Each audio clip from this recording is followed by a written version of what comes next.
As we saw 3, 4 verses where he talks about the intellect and how with the help of the intellect controlling the mind and totally mind being calm in a state of meditation where we will get complete access to ourself, and that's the state where we will really uh, realize what we really are. And after coming to that state of understanding, or Lord Krishna preaching Arjuna about the self realization or yoga as how you can realize yourself, Arjuna wakes up and gets a kind of thought provoking question.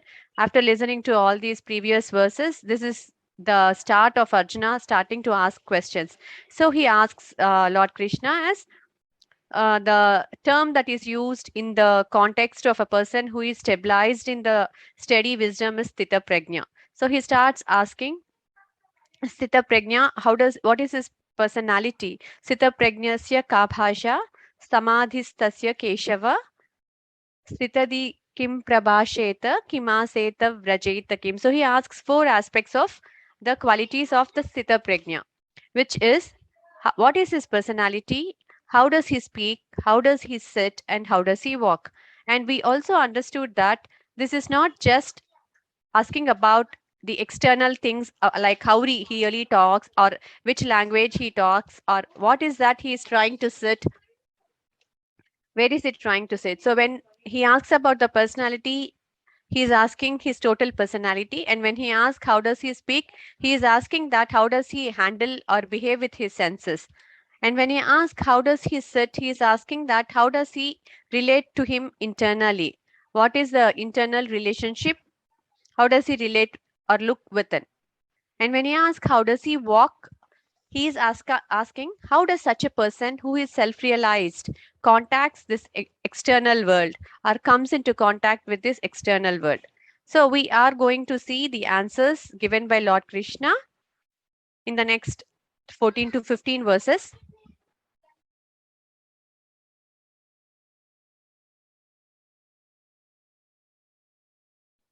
Let me share it. Shri Bhagavanuvach प्रजहाति यदा कामान् सर्वान् पार्थमनोगतान् आत्मन्येवात्मना तुष्टः स्थितप्रज्ञस्य दोच्यते. This is the answer he is giving for the first question.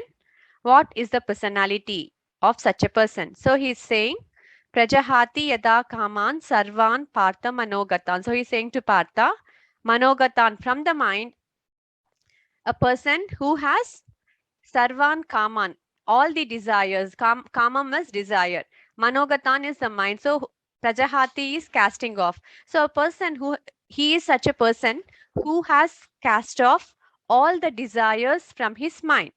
So he is such a person. And the second statement that he is saying about that person is atmanye vatmana tushtaha sthita prajnasya dochyate. So he is satisfied by his self and within his self. So Atma is the self. So he is satisfied in the self and by the self. And such a person is called as Sthita Prajna. So this is the personality that he is describing, which we will analyze in detail.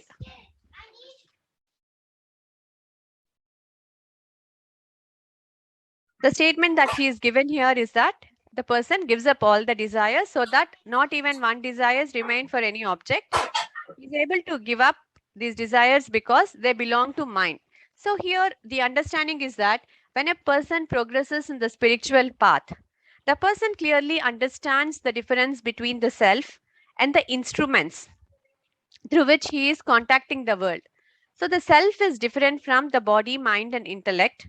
And when we talk about desires, desires raise in our mind, and mind is separate from the self. So the desires or the disturbances that come is pertaining to the instrument of mind, and with a clear separation, he doesn't get bothered with those disturbances or desires that are coming in. So that is the knowledge that makes him cast off all the desires. And by casting off, what we are saying is he doesn't literally be suppressing his desires or he is not like not in a control of all his desires. What it is like when we saw last time about the intellect, when we are playing as a child with toys, and now when we go grow up into an adult, it's not that we gave up by ourselves the desire to play with the toys. As we age and as our thought becomes more matured and our thoughts have changed, the desires automatically casted off from our list, meaning that the things are still there, but we don't feel like using them or deriving enjoyment from them currently when we are as adults, because the desires that crop up for us as adults are different. So the lower level desires are the desires we had at the age of 2, 3, 4, 5, 6 has been cast off. So this is the same way when we talk here about casting off. The casting off is not like voluntarily coming up and giving up, or like in a mode of renunciation. It's not renunciation, because when we think of casting off, many of them interpret that we have to renounce everything, go away and lead a life where you will not have any kind of desires. But here, casting off is not renunciation. If you take the example of a flower becoming into a fruit, when the flower becomes a fruit, in the process of a flower becoming into a fruit, the petals fall off automatically. We don't go and pluck the flowers. That is the same kind of way as you progress in your spiritual path, and as and when you understand the self better and better, the lower level desires that we were having will automatically disinterest us. So casting off is like you become disinterested in those desires, and that's when you progress further. For example, when we have a flower and you go and remove the petal in the intention of getting a fruit, will you be able to get a fruit if you go and pluck the petals voluntarily? No. No. So same is the case. The casting off is not renunciation.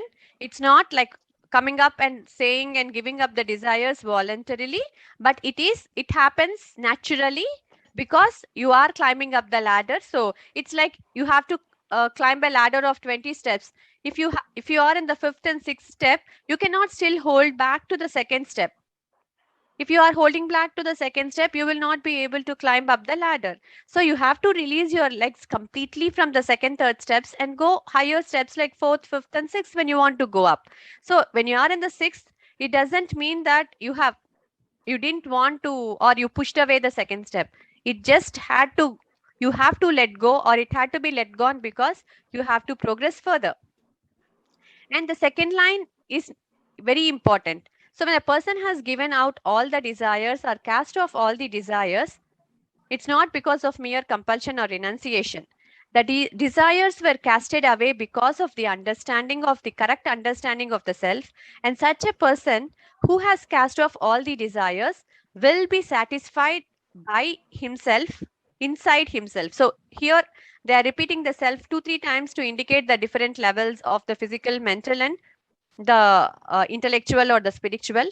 So the self is satisfied in the self and by the self. The same kind of verse also will be repeated in Karma Yoga.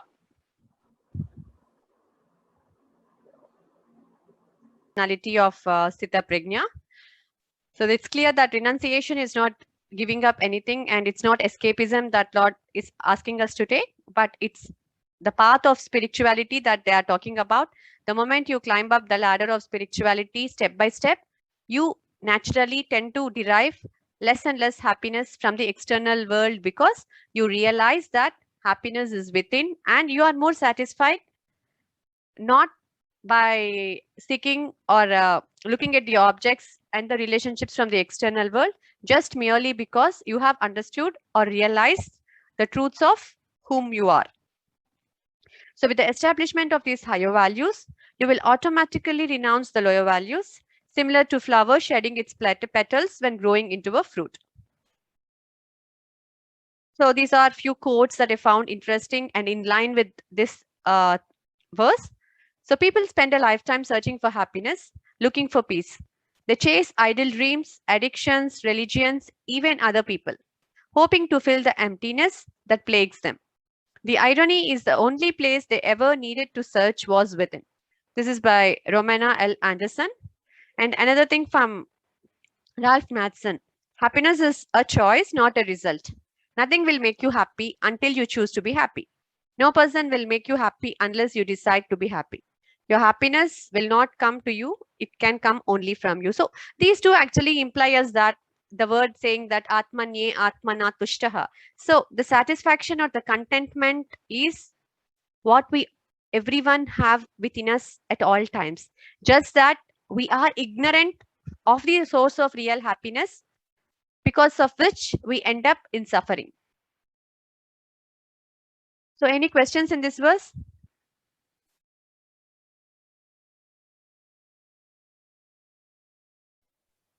No, it's clear. Okay. Because never take the statements as it is and come to conclusions. In few books or in the few kinds of summary, if you just read the 2 lines without a detailed summary, the understanding might be different. Only when we get the right understanding or the analysis of what it is being implied, you will get the holistic picture of that verse or meaning. So let me continue with the next verse. Dukkeshu anudvignamanaha sukeshu vigatasprihah वीतरागभय क्रोधः स्थितधीर्मुनिरुच्यते. Here again he is saying, when he whose mind is not agitated by sorrow nor excited by joy, who is free from desire, fear and anger, he is called a sage of steady wisdom. So here he is trying to say the second part of how does he sit, or talking about his inner personality. So the first line says that he is not agitated by sorrow nor excited by joy. This kind of verse we saw Sukadukke Same Krutva Labha Labhav Jaya Jaya, where Lord Krishna again taught there how we can attain the equanimity of our mind. What is the formula or the recipe for happiness? So if you follow that formula for happiness, what will happen? You will not be disturbed or agitated by things that doesn't go in favor of you.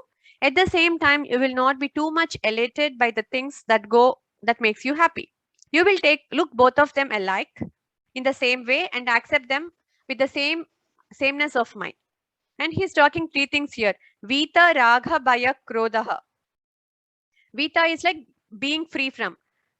He will be free from 3 things. One is Ragha, one is Bhaya and Krodha. So Raga is again desire or likes. Bhaya is fear and Krodha is anger. And there is quite an analogy between these 3 things, because previous verse talked about casting off desires. So when you don't cast off desires, what will happen? We all every day go and see, or we all work for our desires. So when we go and satisfy one desire, we get what we want. And once we get what we want, we have a fear of losing it, whatever it could be. So that is the fear he is talking about. When your desires are fulfilled, you get an object or a thing or a relationship, whatever it is, you get what you wanted out of that desire. Once you get that desire, is that the end? Are you happy forever? No. We have a fear of losing that, whatever we have got and whatever we think is giving us happiness. So that is Ragha develops into a Bhaya. Your desire, once fulfilled, in the idea of not losing it, you develop fear. And when does a desire become anger? When you are in the process of getting something and you get a deflection or an interruption in the process of fulfillment of your desire, you get anger. Anger is nothing but deflection of your thought. When you are going and getting something in the process of your desire, when the thoughts are flowing in a particular direction for a particular object or a thing in the external world, and if some other thought or an object comes and interferes with your thought flow, that's when the deflection of our thoughts happen. And that is nothing but anger, krodha. So desire is the one that causes fear and also anger. So a person who has given away all these 3 will not have any kind of mental agitations, and he is okay with any kind of things that happen with him with regards to his actions, because he is not either elated from the success, or he is not depressed by the failures. Such a person is a person who is stabilized in steady wisdom.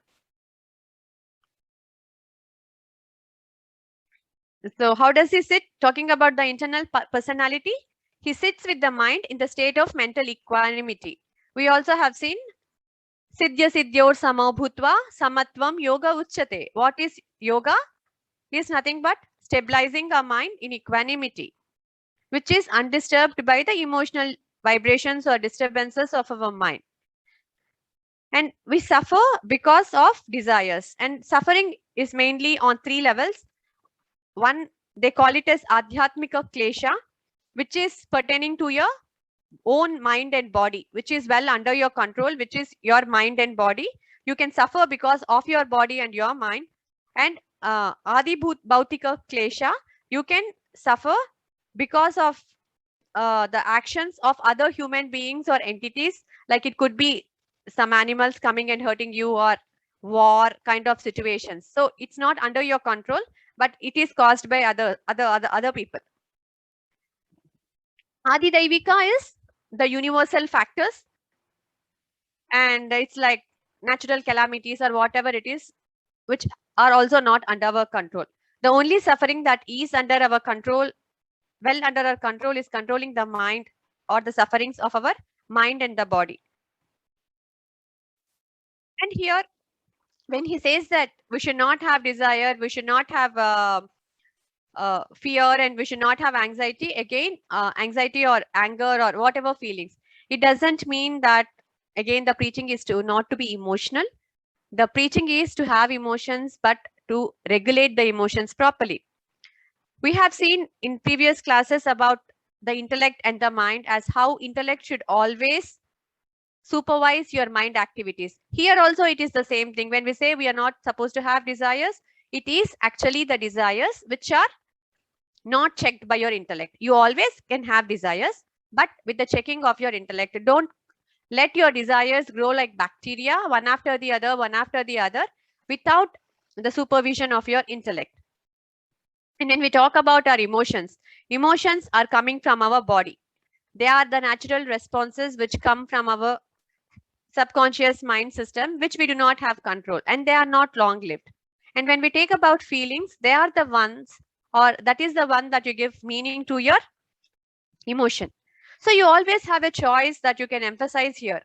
Whatever emotion that can come, you take that emotion, but use your intellect to give a proper meaning to that emotion, so that that will be regulated into a positive feeling that will help you to grow, even though it might be a bad thing at that point of time, or it could be a kind of bitter thing at that point of time, but still you have the capability to turn it out, to work it for you and not work it against you, because we have a choice to emphasize in choosing our feelings. You cannot have a choice to say what emotion comes up, because that's an automatic process. But feelings, definitely, yes, we have a choice as what feelings we want to choose.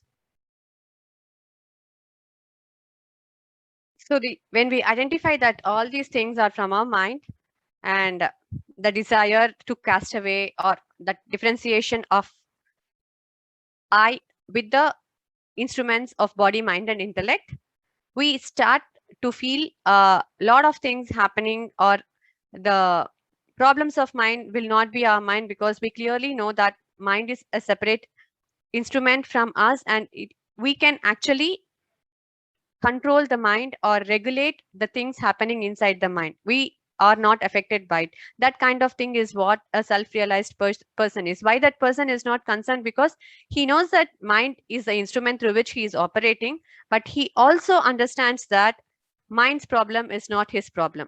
He is a separate. Still, without him, the mind cannot operate. Yes, but still, mind's problem is not his problem. As the same example we saw with the petrol and the car going and all. If car gets stuck anywhere, or car has a problem, it's not the problem of the petrol. Petrol is needed for the car to progress its journey. But whatever happens to the car when it is continuing its journey, doesn't really disturb the petrol, or is not a concern for the petrol. So the problem is not yours, it's your mind's only. Begin by disassociating yourself from your mind. Resolutely remind yourself that you're not the mind and that its problems are not yours. So this is again goes back to the subject and the object concept, which again was stated in the initial verses, where we clearly understood that the self, which is the subject, is different from the instruments, which is the object. It could be the body, mind, and the intellect. So clear with this verse? This actually says like, how does he deal with his mind, or how does he turn himself inwards?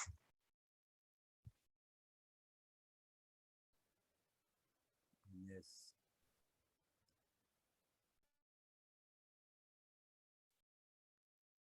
So let's proceed with the next one, or do you have any doubts?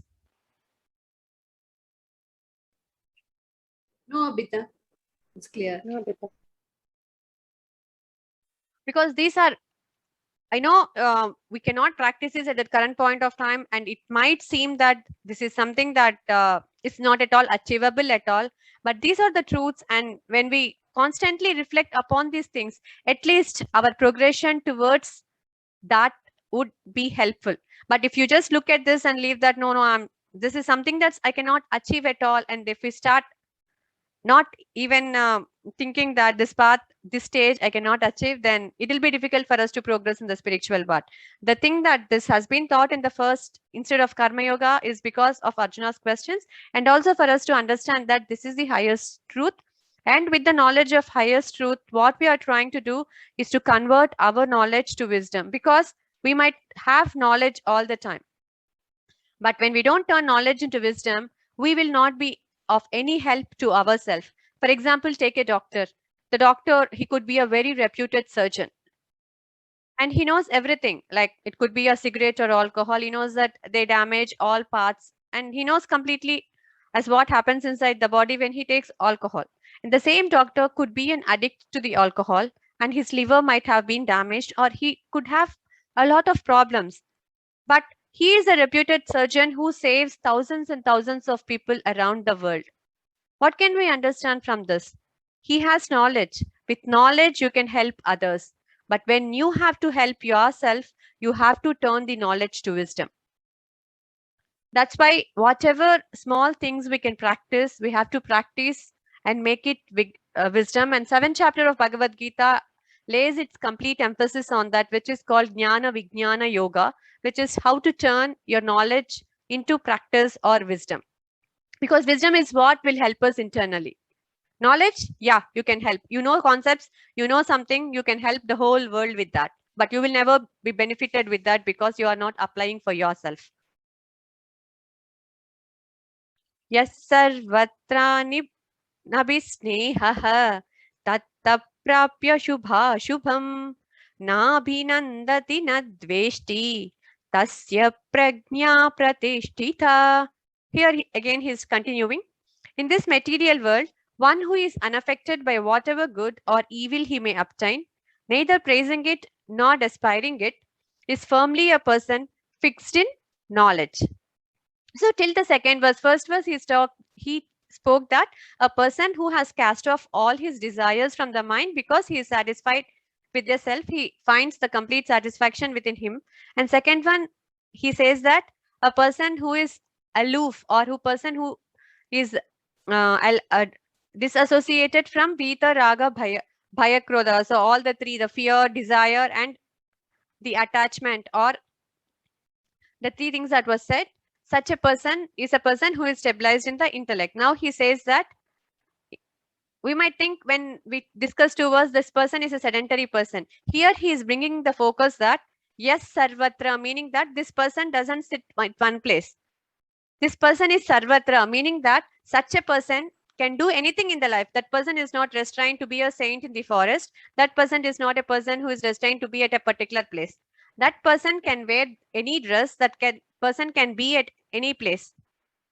He can be in any walk of life. But what is that person's way of acting?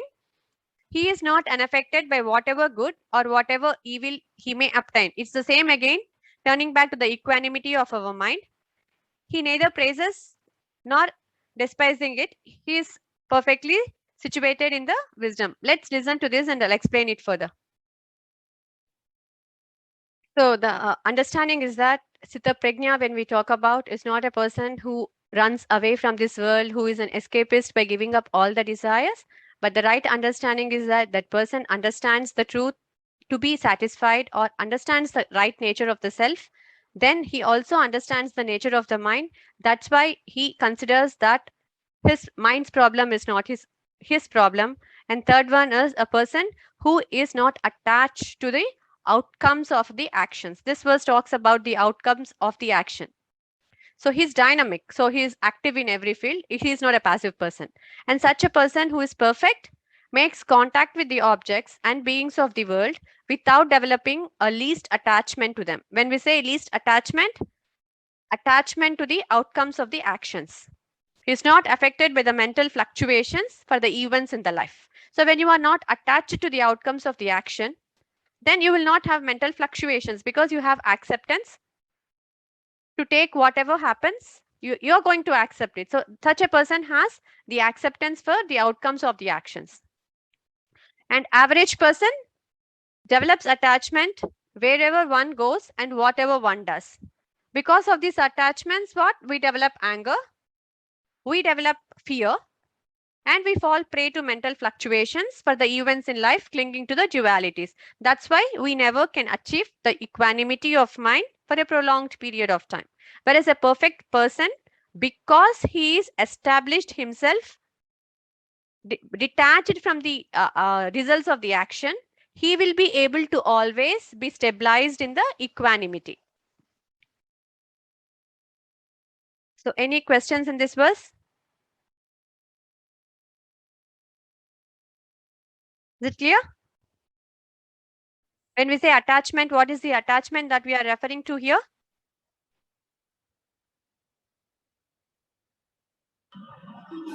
Attachments to any relations or objects. No, attachments to the outcomes of the actions.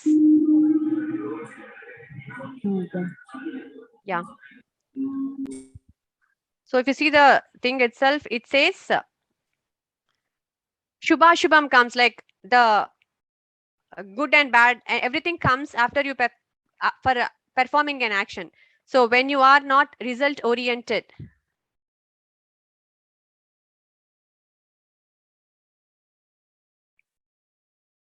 that means not getting attached to the results of the action, then you will have less mental fluctuations. So let me take up the next verse. Yada samharate chayam kurmonganiva sarvashah indriyani indriyartebhyah tasya prajna pratishtita.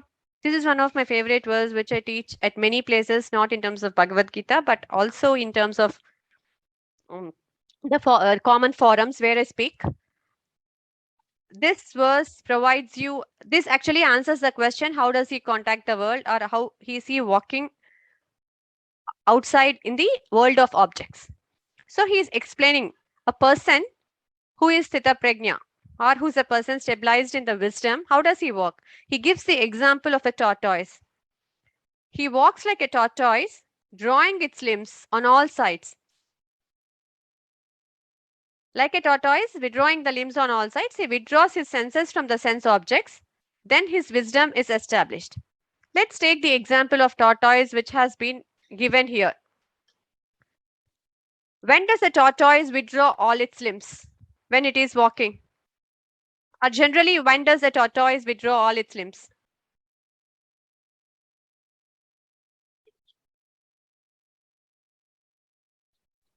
When there is some danger, it sends some danger, or when it feels that it's not safe.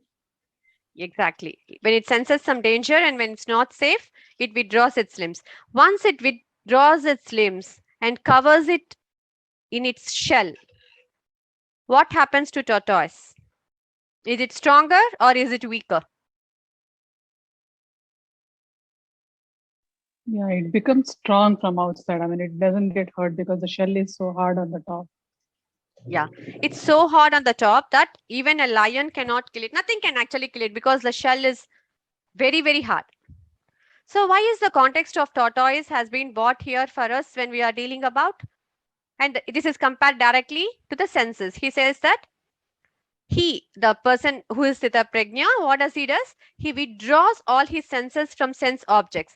Tortoise withdraws its its limbs when it senses a danger. So when he is saying that the person who is stabilized in wisdom withdraws his senses, so it should be because of a danger. And for all of us, what is the danger? The danger we will see in Karma Yoga in detail.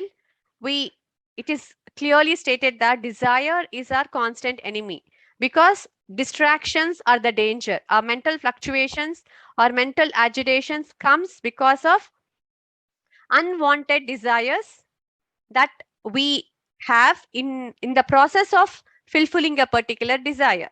So when we encounter the world of objects outside, you have a goal, you are working towards a goal. Yeah, you have to go into the world and work towards it. But whenever you sense a distraction, whenever you sense a danger, that particular taking up of that particular desire will inhibit your goal progression. Then you have to automatically withdraw your senses from that particular object. I'll tell you an example. I have to go from place A to place B within a period of time.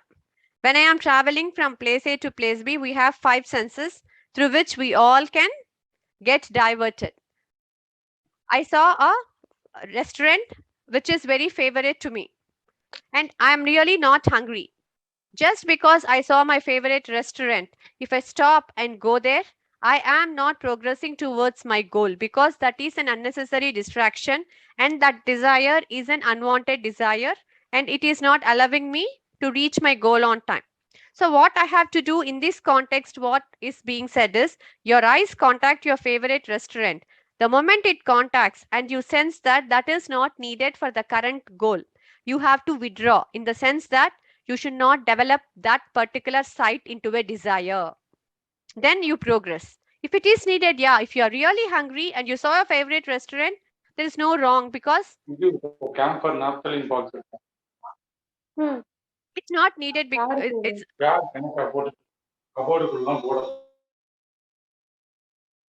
okay.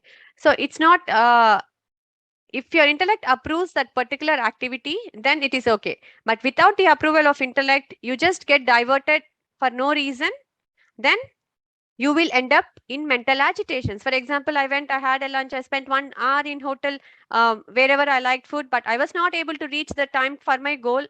Whatever, there might be an important event at that point of time, I will miss that event. And at that time, when I miss that event, my mind will be agitated. My mind will be restless. It can never be calm. So let's understand a bit of science on this. So we have 5 senses. We all know our senses are like eyes, ears, nose, skin, and tongue. And the controller of the 5 senses is our mind. And when we say that we have to control our senses, what is that we are actually controlling? Because when we see, our eyes sees, and here I think when we see here, we will have a better understanding. The 5 senses are the ones that contact the world. When we see anything, in our mind, we have something as sense centers. So until the time you register it into the sense center, your mind will not be able to process it. So if you register it, that becomes an image, that becomes a desire. If you don't register it, it doesn't become. You can see at many times when you are focused on a particular activity, whatever is happening around you, you don't even realize that, even though distractions are there, as if people are calling. For example, I see it with my kids when they are engrossed in reading books or watching TV. How much ever you yell near them saying their name, they don't even respond. It's not that they're not hearing or they're deaf. It's just that the sense center registration did not happen. That's why they did not respond. Because their mind is completely engrossed in a particular activity that it has cut down its connection from the rest of the world. It's just doing that thing and it's not bothered with anything. The same thing If they are really studying their schoolwork or anything, and a small song comes from the outside, or a person who is outside calls their name, they will immediately respond, because at that time the mind is not focused and it is looking for some kind of distractions. That's why the senses are always looking for some kind of things to gather and register. But when your mind is totally focused, your senses cannot register, because the mind will not allow your senses to register. So when we say that we have to control the senses, it's not literally our senses that we have to control. We have to control the mind which is going out into the world through our senses. It's not actually the senses, but it's the mind that's going out through the senses. Are you clear till here?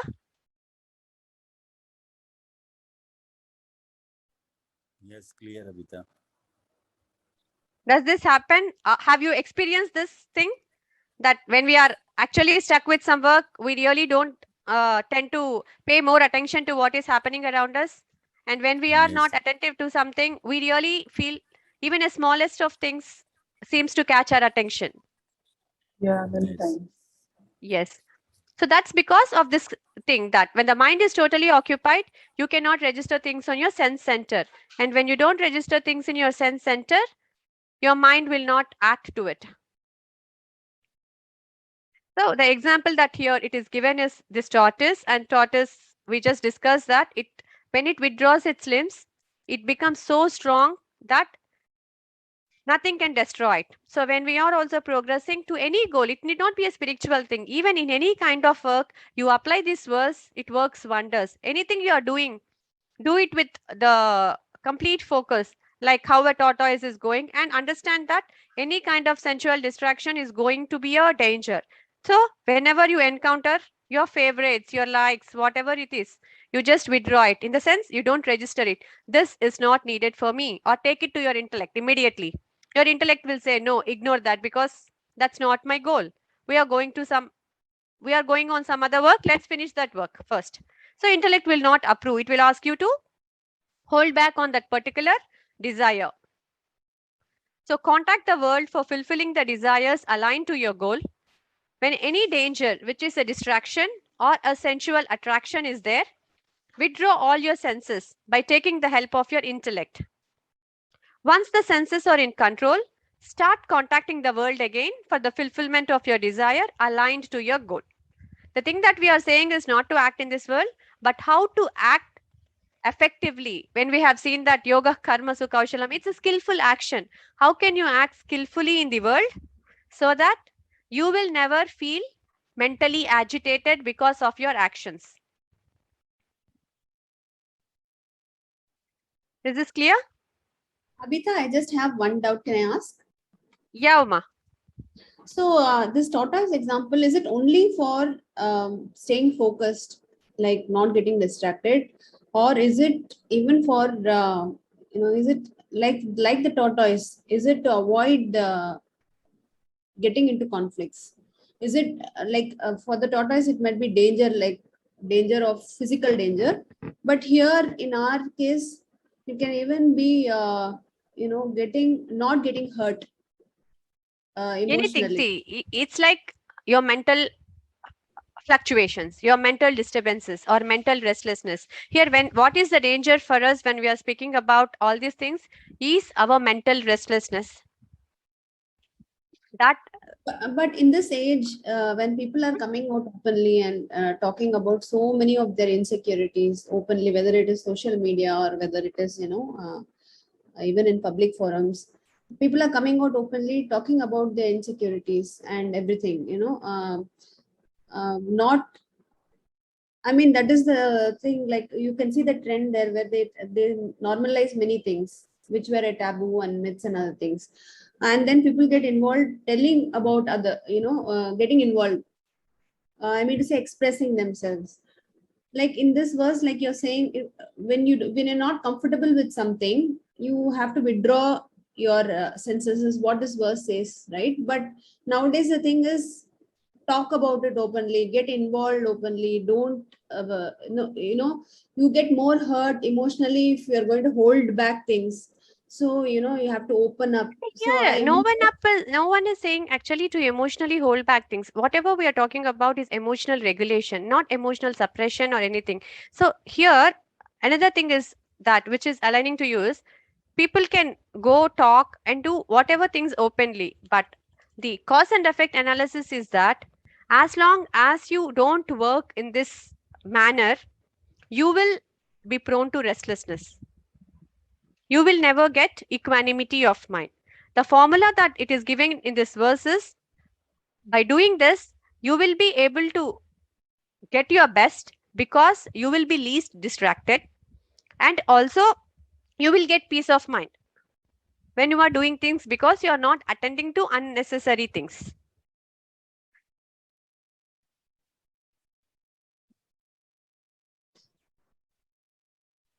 right. Thanks, Abhita. Yeah.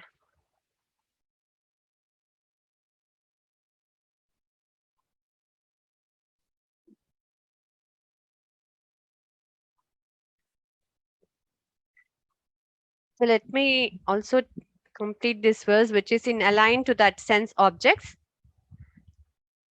Vishaya vinivartante niraharasya dehinaha rasavarjam rasopyasya param drishtva nivartate.